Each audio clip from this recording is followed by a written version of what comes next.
Traditionally in design research, the expectation is that the focus is really on sort of the climax of a procedure, and oftentimes it's a surgical procedure or something like that that is dependent on a device. And so you'll see process maps and time and motion studies of really a focused part of the procedure and the minutia of that.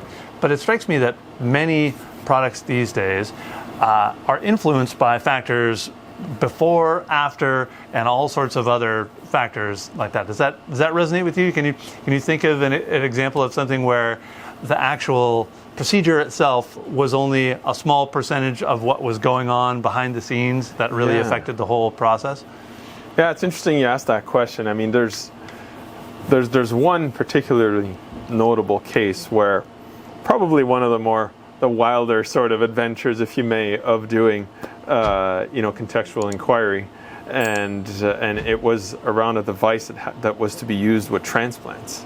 And so, as you can imagine, with transplants, there's a lot of logistics that go into them. You've got the patient at a specific site, and you have donors who very often, almost all the time, are not at that same specific site because you just can't predict where donors are going to come from.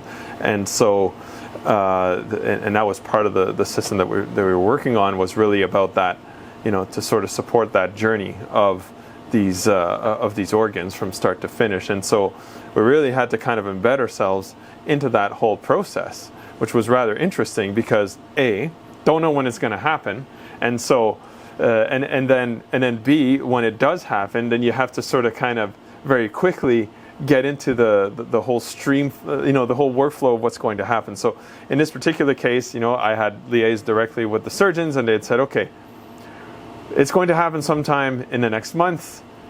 Pack your bags, be ready to go at any time, but it's going to be a hurry up and wait situation. And so, so that's what I did. I packed my bags, kept them by the door, waited for a couple weeks, and then one day, it happened in an afternoon. I remember I was doing some renovations one weekend at the house, and I get a call.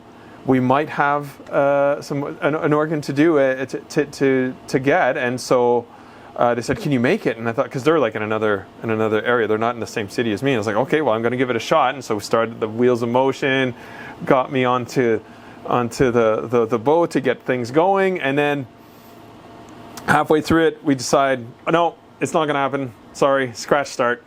It's going to have to be another time. And so, reset the clock, start over again, and then wait another certain period of time. And then midnight comes around, and I get a text.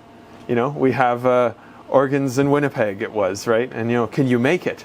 And I thought, okay, well, I'm going to try. And so booked some flights, and I had to leave literally like 3 or 4 hours later, went back to bed, super excited, flew out to another province, and then I got there, and they sort of told me, okay, so they said, it's great that you're here. We were just about to leave this morning, but now we're waiting because we're not sure anymore.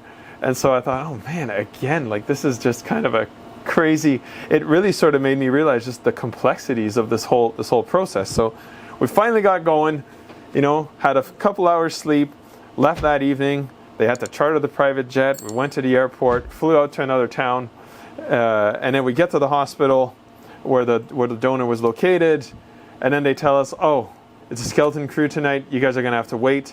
They're too busy dealing with the trauma that came in. And so I thought, oh man, like again. And so it's just like these bullets of adrenaline, and then you just, so again, more waiting.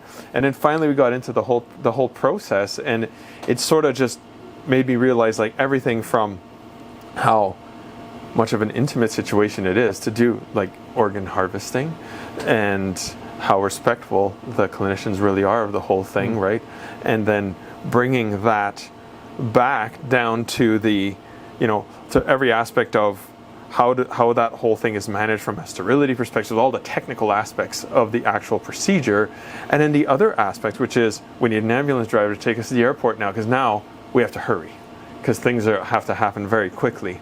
And then they have to call ahead at the other hospital in another province and tell them, this is a go, we're taking the organs, you can get started on your surgery, so that there's not a delay there. So now it's like everything has to happen perfectly. Wow, the ambulance can't crash, the plane can't, everything, right? Like this is the thing. And so we race over to the airport, get on the plane, fly out to another province, land, get in another ambulance, and it was kind of interesting because all these little nuances that as sort of a usability research expert, you sort of pick up on a lot of things that maybe a lot of people wouldn't. And I was talking to the nurse on our way to the hospital, and it was a really bouncy ride. It was winter, there was ice on the road and whatever. And I thought, we're driving really fast right now.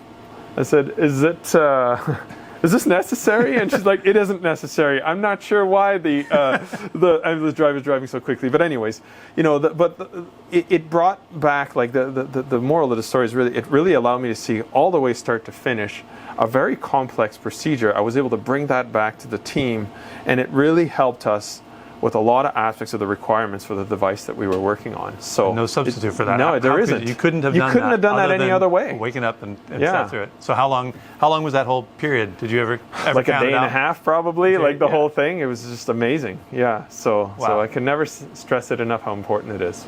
Fantastic.